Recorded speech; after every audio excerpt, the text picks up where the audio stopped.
I regret to inform you, ladies and gentlemen, that Fraser Nelson is at it again. Now, Nelson, undeterred from the fact that he was derided for his tone-deaf Telegraph column that said that Britain was an integration miracle, that then launched a spat with Sam Bidwell, which then led to Max Tempers posting screenshots of the Oxford 2013 rape gang trial to Twitter, which then caught the attention of Elon Musk and sent the rape gang scandal to get global attention.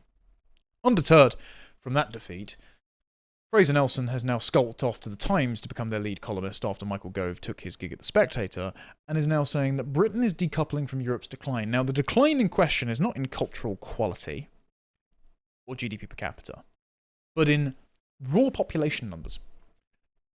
Turns out that the UK's line is going up. Now, that line might well be because of births to immigrant mothers and world historical levels of net migration, but the line is going up. So therefore, it's all good. It's okay. And he starts off with, if demography is destiny, then Europe is a fair bit of trouble. Demography is destiny is not a quantitative statement, Fraser. It's a qualitative statement. If you have 100,000 Nigerians and 100,000 English people, they're going to behave differently because of culture, family structure, geography, faith in many occasions, because half of Nigeria is Islamic, half is Christian, and even if they're wholly Christian populations, their family structure and their cultural habits and their self-identity is going to influence the way that they behave. And so, demography is destiny means not just the volume of people, but the volume of what types of people in a given place will influence the fate of a nation.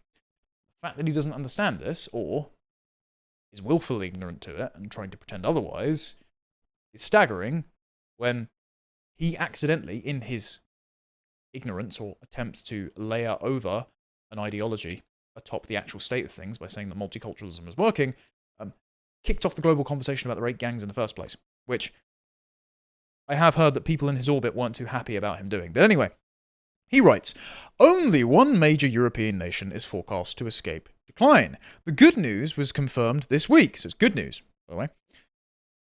Except no one anywhere saw it as good news. A third of this country's babies are now born to immigrant mums, says the Office for National Statistics. That's good news, he says. New arrivals will make sure our working age population growth proceeds at the normal, healthy pace. Again, it's just the raw number, not the type and quality of person. But the idea of 5 million more working age Brits by 2050 has been treated as a kind of self-invasion, a crisis our islands might not survive. Yeah. Notice how he used working age here. We'll get to that in a minute. Shocking and unacceptable, says Chris Philp, the Shadow Home Secretary. It can and must be stopped from materialising. Britain's quality of life is declining due to the population explosion, says Nigel Farage. Robert Jenrick warns a fourth decade of mass migration would be utterly disastrous for our country. There's no doubt that this view is widely shared, but it all depends on your definition of a disaster. Sure, your culture will be erased, your economy impoverished, you'll be taxed at exorbitant rates to battery farm foreign nationals at your expense, rates of rape, murder, theft, even AIDS transmission are going up. But have you considered what is also going up is the line? And the population is increasing.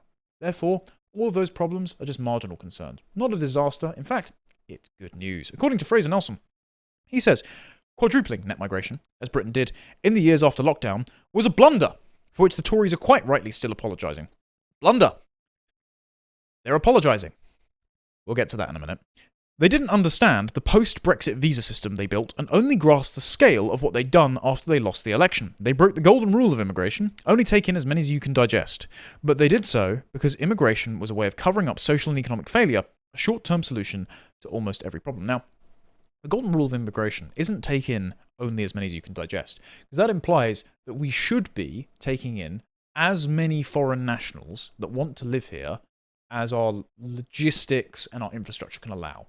No, the golden rule of immigration is consult the population that have to bear the deleterious cultural and economic consequences of said immigration as to whether they want those foreign nationals in the first place. And it turns out, in every single election and referendum since 1974, the British public have said no thanks.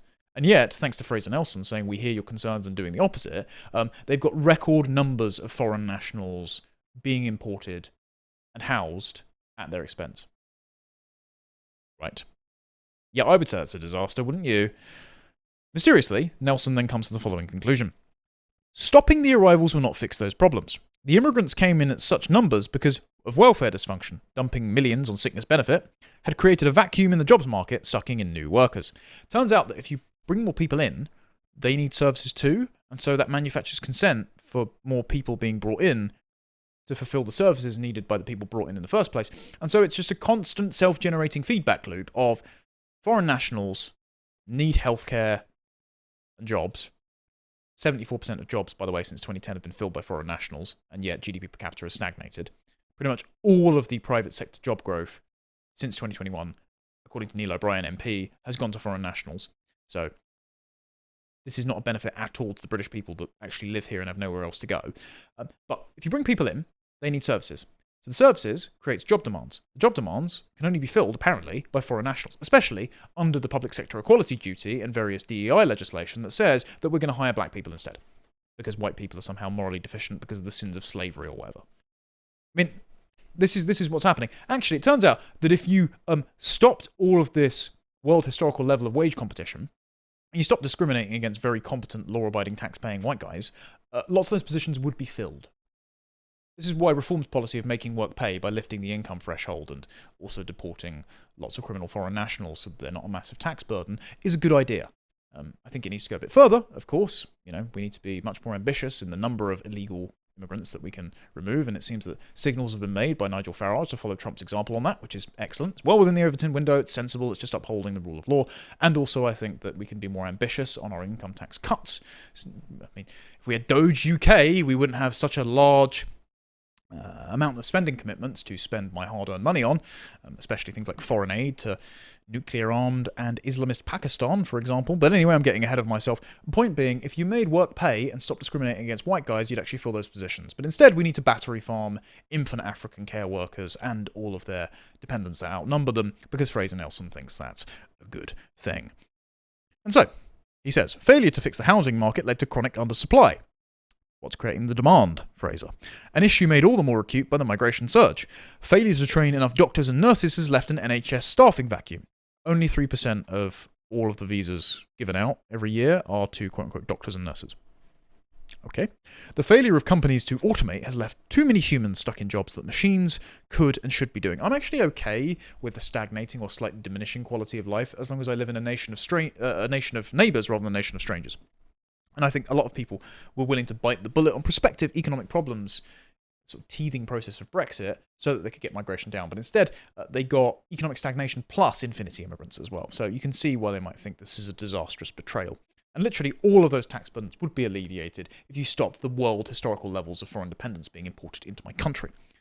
It is possible to have a visa system, he writes, that works properly. Keir Starmer could get his 1.5 million houses if he properly deals with the planning red tape and the concentration of power in the hands of too few builders.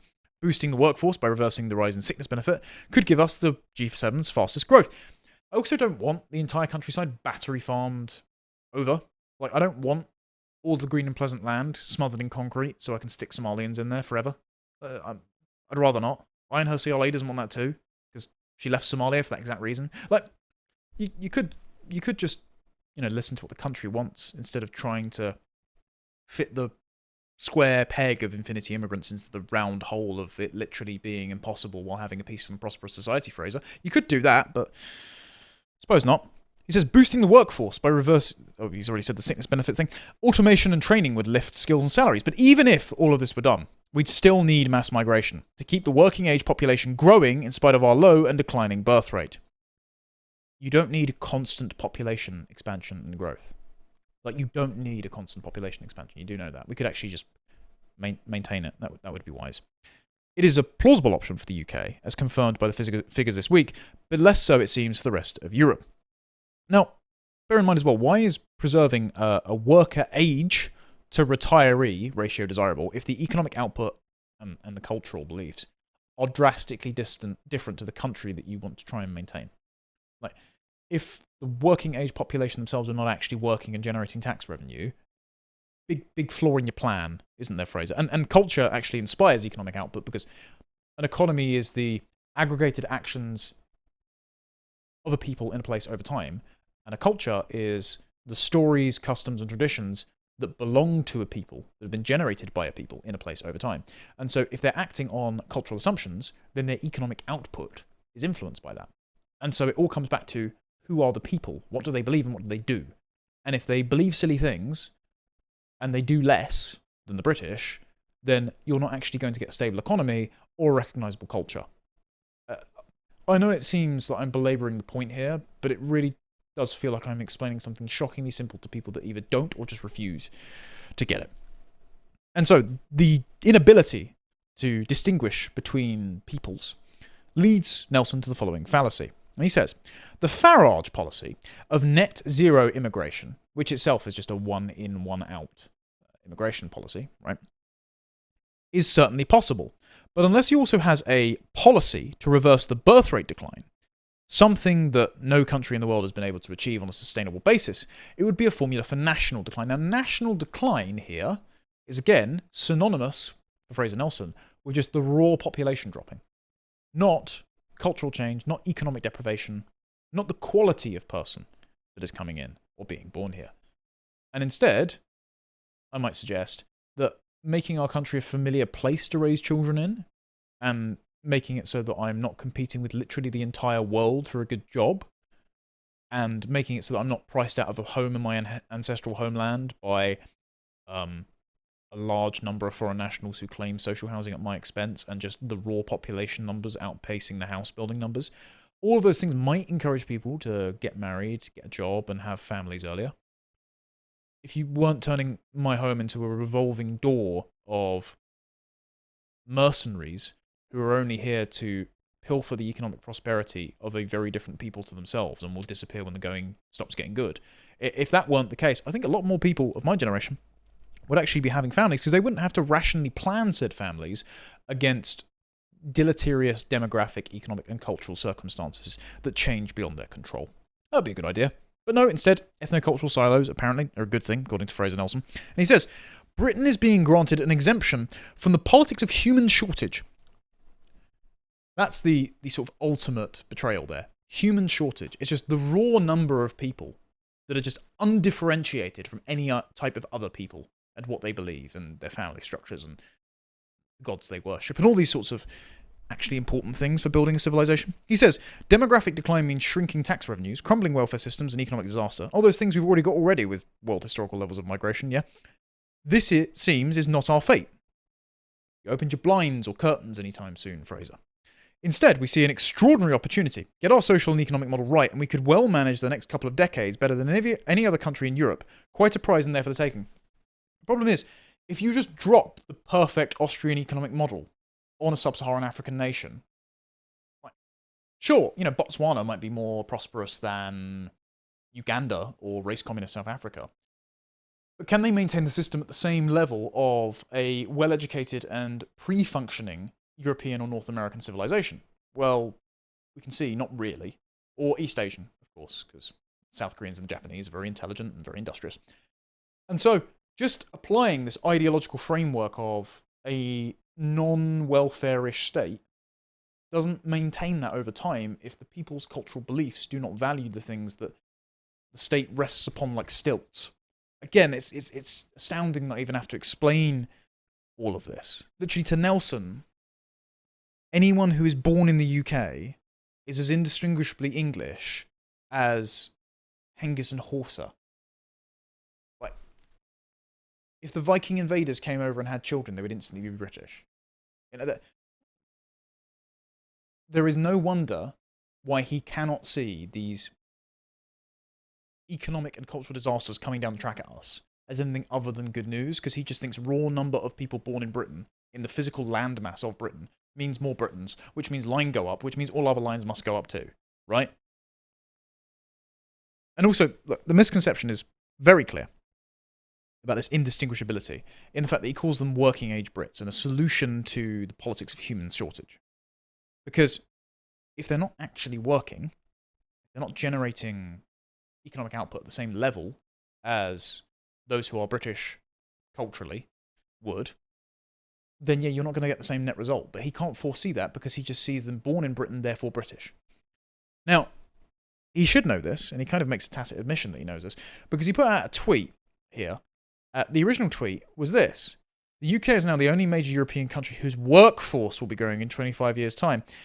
He deleted this one and then replaced it with working age population, because he knows, really, they're either not working or not working at parity with your average Brit.